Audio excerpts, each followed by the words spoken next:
नमस्कार, मंडल news bulletin में आपका स्वागत है। आइए पेश करते हैं आज के प्रमुख व मुख्य समाचार।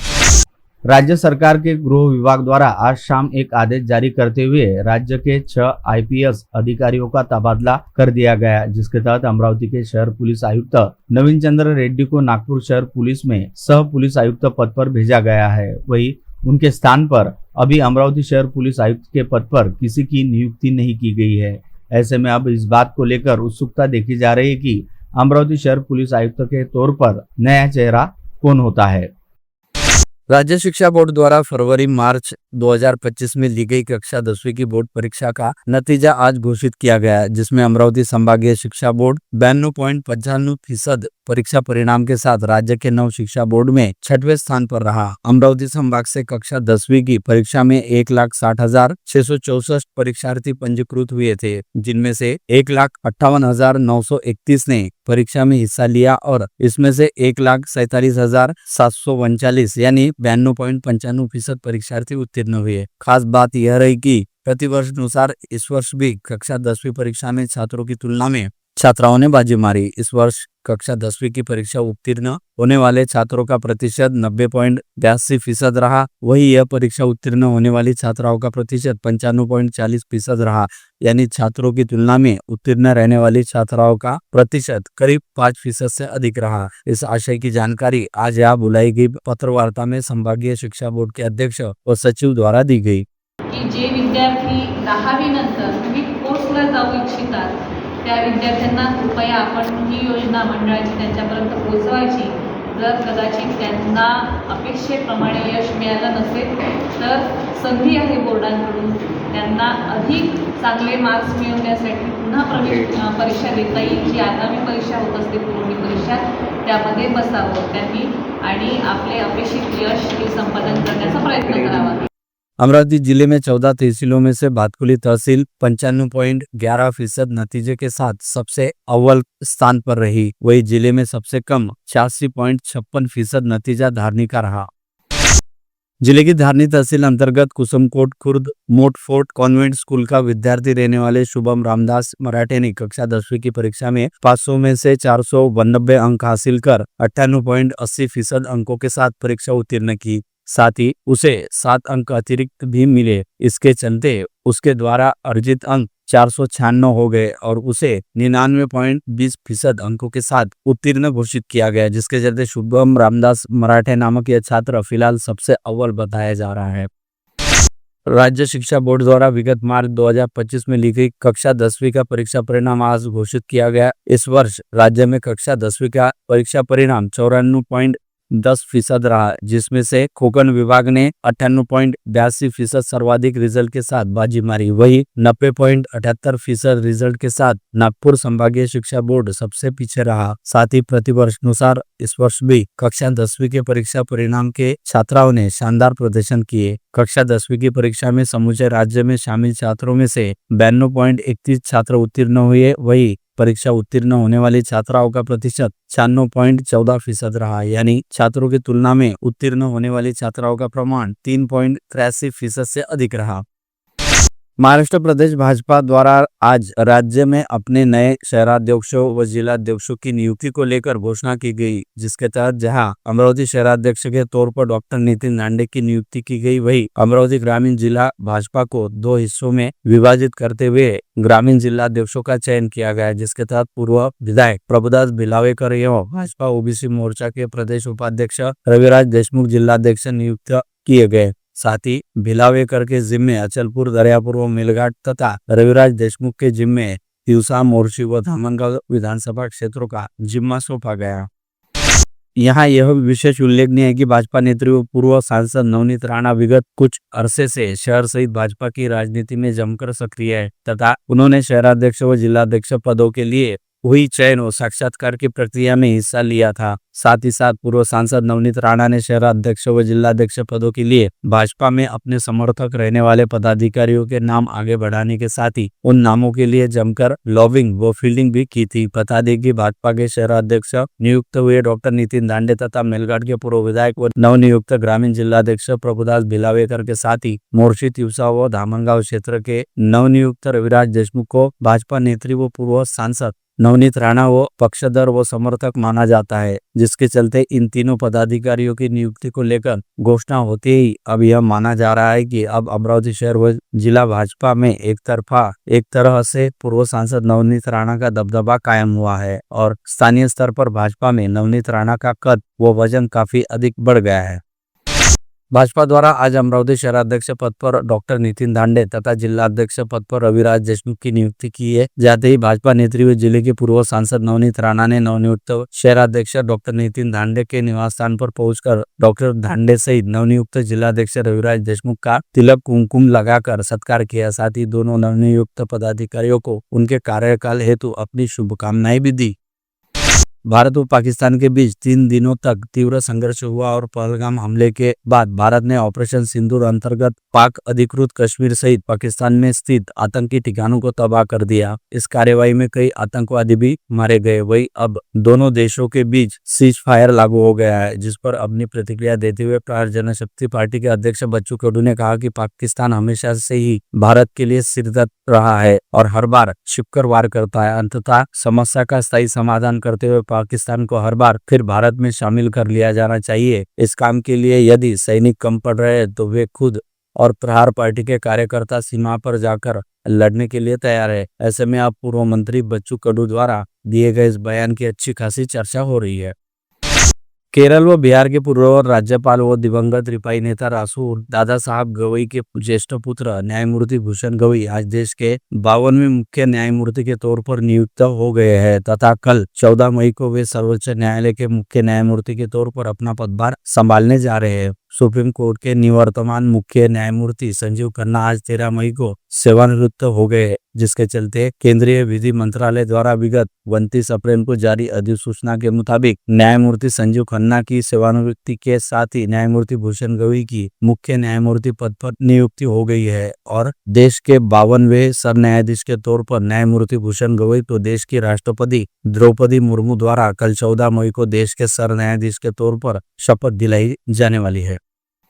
सूत्रों के मुताबिक 14 मई 2025 को देश के 52वें मुख्य न्यायमूर्ति के तौर पर शपथ लेने के बाद न्यायमूर्ति भूषण गवई इस पद पर 23 नवंबर 2025 तक कार्यरत रहेंगे, यानी बतौर सीजेआई उनका कार्यकाल 6 माह 10 दिन का रहेगा। जानकारी के मुताबिक देश के सर्वोच्च न्यायमूर्ति बनने जा रहे न्यायमूर्ति भूषण गवई के साथ भूषण गवई के शपथ विधि समारोह में उनकी माताजी व पूर्व लेडी गवर्नर प्राध्यापक कमलाताई गवई भी कल 14 मई को दिल्ली में मौजूद रहेगी। कल 14 मई को दिल्ली स्थित राष्ट्रपति भवन में न्यायमूर्ति भूषण गवई का प्रमुख न्यायमूर्ति के तौर पर शपथ ग्रहण समारोह होगा, जिसमें न्यायमूर्ति भूषण गवई के साथ सीधे संपर्क में रहने वाले अमरावती बार एसोसिएशन के करीब 100 वकील भी शामिल होंगे।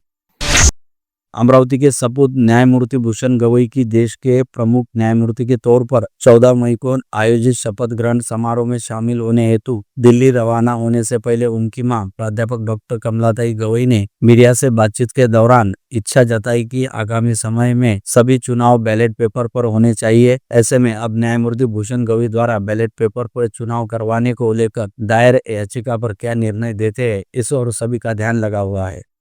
परंतु मी एक सामान्य स्त्री म्हणून एक लोक जे भगवान बुद्धाने लोक या शब्दावर कॉन्सन्ट्रेशन केलेलं आहे आणि बाबासाहेबांनी संविधानामध्ये लोकांनाच केंद्रबिंदू ठेवलेलं आहे।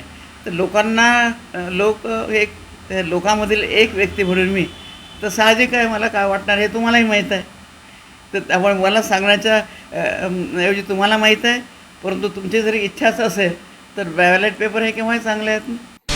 सातुरनगे औद्योगिक वसाहत सहकारी संस्था की जगह पर अनेकों द्वारा किए गए अतिक्रमण को आज मंगलवार 13 मई को न्यायाधीश, मनपा आयुक्त और पुलिस आयुक्त के निर्देश पर मनपा के तोडू दस्ते के प्रमुख श्याम सावरे के नेतृत्व में राजापेट के थानेदार पुनीत तुलट की देखरेख में पुलिस के तगड़े बंदोबस्त में जमींदोज कर दिया गया है। यह कार्यवाही आज दोपहर 12 बजे से शाम 5 बजे तक चली। इस कार्यवाही के दौरान कैफे, गैरेज, 10 से 12 झोपड़ियों को गजराज की सहायता से ध्वस्त कर दिया गया। इस कार्रवाई के समय नागरिकों की भारी भीड़ भी जमा हो गई थी।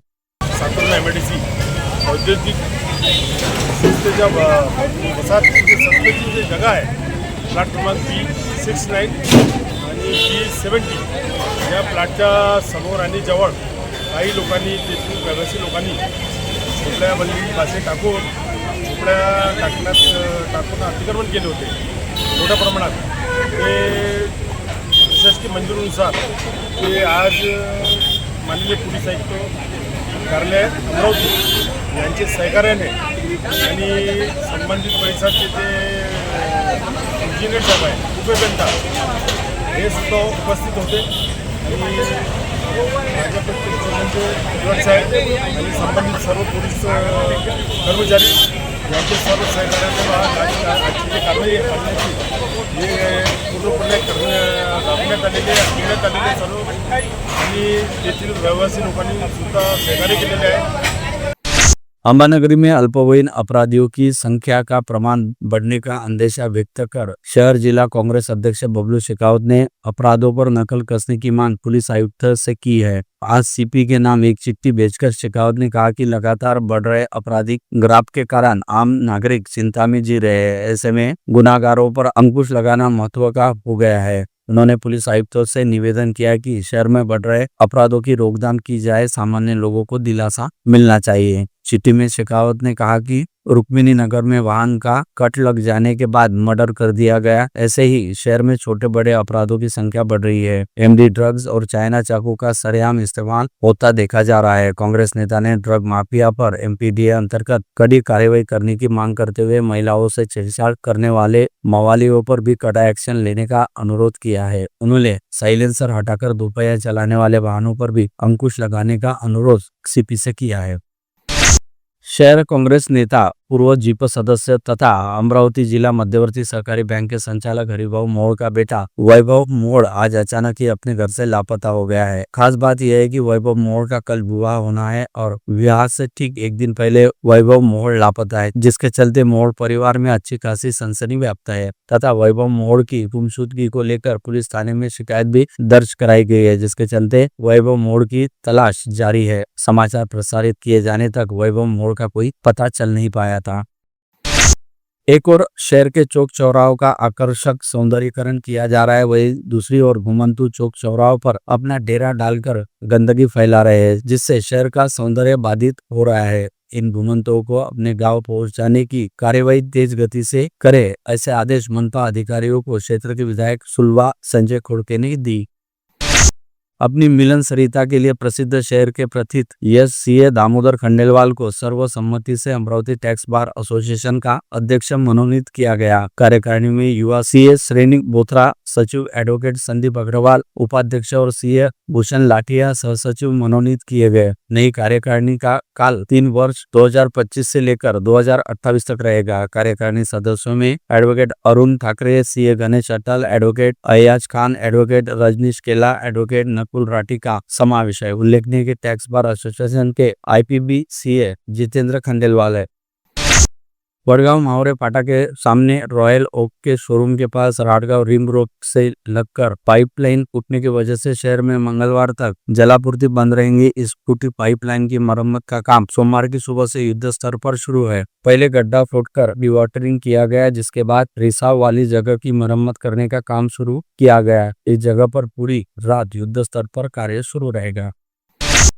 न्यायमूर्ति भूषण गवई की पहचान को अगर एक लाइन में प्रकट करना हो तो सिर्फ इतना ही कहता हो कि वो काफी सिंपल और सोबर होने के साथ साथ अपने काम और परिवार के प्रति ईमानदार है। ऐसा दादा साहेब उपाख्य रासू गवई के मानस पुत्र रूपचंद खंडेलवाल ने मीडिया से चर्चा के दौरान कहा। रूपचंद खंडेलवाल ने आगे कहा कि न्यायमूर्ति भूषण गवई यारों के यार है और अपने दोस्तों को वे भूलते नहीं। वे दोस्ती में कभी अमीरी गरीबी का फर्क नहीं करते। खंडेलवाल ने आगे कहा कि उनमें काफी सादगी है और वे काम और अपने परिवार के प्रति ईमानदार हैं।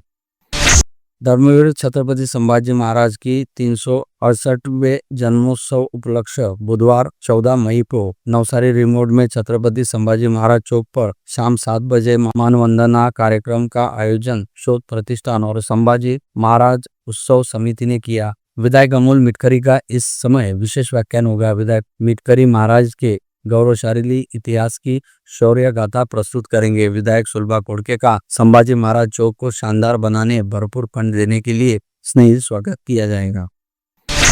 छतरी तालाब परिसर में जब बीती रात पुलिस का दल नाइट पेट्रोलिंग कर रहा था, तब तुलसी बाग के निकट रात 2 से 2:30 बजे के दौरान पुलिस के दल को सड़क किनारे एक तेंदुआ बैठा हुआ दिखाई दिया। ध्यान से देखने पर पता चला कि उक्त तेंदुए ने एक कुत्ते को दबोच रखा है और वह कुत्ता अपनी जान बचाने के लिए छटपटा रहा है। कुछ ही देर के पश्चात उस कुत्ते ने जैसे तैसे खुद को उस तेंदुए की पकड़ से छुड़ाया और वहां से अपनी जान बचाकर भाग निकला, जिसके उपरांत वह तेंदुआ भी काफी देर तक वही सड़क किनारे बैठा रहा और फिर शिकार हाथ से निकल जाने के चलते निराश होकर घने जंगल की ओर भाग गया। इस पूरी घटना को नाइट पेट्रोलिंग पर रहने वाले पुलिस के दल ने अपनी आंखों से देखा और वे सभी लोग बेहद रोमांचित हो गए। मनपा क्षेत्र में आने वाले राजमाता नगर में सर्वेक्षण कर रही एक 63 वर्षीय आंगनवाड़ी सेविका पर परिसर में रहने वाले एक युवक ने अचानक चाकू से हमला कर दिया। महिला के हाथ पर गंभीर चोटें आई और उसकी एक उंगली भी कट गई। कोतवाली पुलिस ने शिकायत के आधार पर आरोपी युवक को तत्काल गिरफ्तार कर लिया है। हमले में घायल महिला का नाम संगमित्रा रमेश इंदुरकर है, जबकि आरोपी का नाम रतन वसंत के बताया गया है। शहर के तपोवन परिसर के लोधीराज नगर में रहने वाले पुलिस हेड कांस्टेबल का घर में ही शव बरामद हुआ। उसकी मृत्यु दिल का दौरा पड़ने से हुई रहने का प्राथमिक अनुमान दर्शाया गया है। यह घटना रविवार 11 मई को घटित हुई। मृतक जवान का नाम सुजीत सोनाजी मानखड़े है। दरियापुर में छिपकर बैठे हुए अज्ञात लुटेरों ने पैदल जा रहे व्यक्ति के सिर पर पीछे से पत्थर से वार कर गंभीर घायल कर दिया। व्यक्ति नीचे गिरते ही लुटेरों ने उसकी जेब से 15,000 रुपए जबरन लूट लिए। दरियापुर पुलिस थाना क्षेत्र में घटना घटित हुई। इस संदर्भ में पुलिस ने अज्ञात लुटेरों के खिलाफ अपराध दर्ज किया है। शिकायतकर्ता का नाम जसापुर निवासी प्रकाश किशन गावंडे है। अमरावती के 5 लोगों ने वर्धा जिले के आरवी बैंक द्वारा अधिक ब्याज दिए जाने का लालच देकर ग्राहकों के साथ 29 लाख रुपए की धोखाधड़ी की है। इस मामले में शिकायत दर्ज होने पर आरवी पुलिस ने 5 आरोपियों पर मामला दर्ज किया है। आरवी में नेहरू मार्केट के पास नीरज मल्टीपर्पज निधि लिमिटेड बैंक द्वारा ग्राहकों को विभिन्न योजनाओं के तहत अधिक ब्याज का झांसा देकर 28,37,245 रुपए की धोखाधड़ी किए जाने का मामला सामने आया है। शिकायत के आधार पर आरवी पुलिस ने बैंक के अध्यक्ष युवराज गिरे, आकाश बोबड़े, दीपक इंगोले, तानाजी डोमरे, प्रीतम पटोले के खिलाफ अपराध दर्ज किया है। फ्रेजरपुरा के गौलीपुरा में रहने वाले एक व्यक्ति के घर पर क्राइम ब्रांच के दल ने छापा मारकर 4 किलो 360 ग्राम गांजा जब्त किया, जिसकी कीमत 1,12,000 रुपए बताई जाती है। पुलिस ने राजू मांजरे नामक आरोपी को गिरफ्तार किया है। फ्रेजरपुरा पुलिस ने तपोवन में आने वाले बोडना फाटा पर अपने दोस्त के साथ मिलकर 6 माह की गर्भवती पर चाकू से हमला कर उसकी हत्या का प्रयास किया था। इसी प्रकरण में घटना वाले दिन ही पति राहुल तांबोले को गिरफ्तार कर लिया गया था। सोमवार को पुलिस ने पति के फरार साथी को भी गिरफ्तार कर लिया। गिरफ्तार किए गए आरोपी का नाम नमूना निवासी शिवसागर उत्तमराव हर्षे है। जख्मी महिला पूजा की हालत गंभीर रहने से उसे नागपुर रेफर किया गया। यवतमाल में खेत में जोताई करते समय ट्रैक्टर पलटने से नीचे दबकर चालक की घटनास्थल पर ही मृत्यु हो गई। महागांव तहसील के जनुना शिवार में रविवार 11 मई को सुबह यह घटना घटित हुई। मृतक चालक का नाम गजानन केरबा थोरात है। हिंदू हृदय सम्राट बालासाहेब ठाकरे समृद्धि महामार्ग पर मंगलवार तड़के 2 भीषण सड़क हादसों में 4 लोगों की जान चली गई। एक कार दुर्घटना में महिला की मृत्यु हो गई। 3 बच्चे गंभीर रूप से घायल हो गए। कार और ट्रक की टक्कर में 3 लोगों की मृत्यु हो गई। हादसा इतना भयंकर था कि कार का छत का पतरा फटकर शव निकालने पड़े। नांदुरा के निकट मुंबई नागपुर राष्ट्रीय महामार्ग पर आज सुबह तेज रफ्तार मालवाहक ट्रक और एर्टिगा कार के बीच जोरदार भिड़ंत हो जाने के चलते कार में सवार पति पत्नी व उनके बेटे की मौके पर ही मौत हो गई। वही 4 अन्य लोगों की मौके पर ही मौत हो गई। ये सभी लोग एक ही परिवार के सदस्य बताए गए हैं। मृतकों की शिनाख्त देवराव गंगाराम पवार, बबीता देवराव पवार तथा निकेतन देवराव पवार बताए गए। यह हादसा आज तड़के 3 बजे के आसपास घटित हुआ और हादसा इतना भीषण था कि एर्टिगा कार पूरी तरह से चकनाचूर हो गई और क्षतिग्रस्त कार से शवों को बाहर निकालने हेतु 2 घंटे तक मशक्कत करनी पड़ी। वाशिम में पाटनी चौक परिसर में 2 गुटों के बीच जमकर पत्थरबाजी हुई, जिसका असर शहर के अन्य इलाकों में भी देखा गया। इस घटना की जानकारी मिलते ही वाशिम शहर पुलिस के दल ने तुरंत मौके पर पहुंचकर स्थिति को नियंत्रित किया। इस पत्थरबाजी की घटना में 2 से 3 लोग घायल हुए, जिन्हें इलाज के लिए अस्पताल में भर्ती कराया गया। वही पुलिस ने आरोपियों की धरपकड़ शुरू करते हुए अब तक 6 लोगों को अपनी हिरासत में लिया है। इस दौरान पत्थरबाजी वाली इस घटना की वीडियो सोशल मीडिया पर जमकर वायरल हुई है। घर से गई महावितरण की 11 kV विद्युत लाइन का करंट लगने से 7 वर्षीय बालक गंभीर रूप से घायल हो गया। यह घटना सोमवार 12 मई को सुबह पत्रोद थाना क्षेत्र के जवलापुर में घटित हुई। इस घटना के कारण ग्रामवासियों में महावितरण बाबत तीव्र रोष व्याप्त है। इस घटना में घायल हुए बालक का नाम समर्थ जितेश दामिकर है।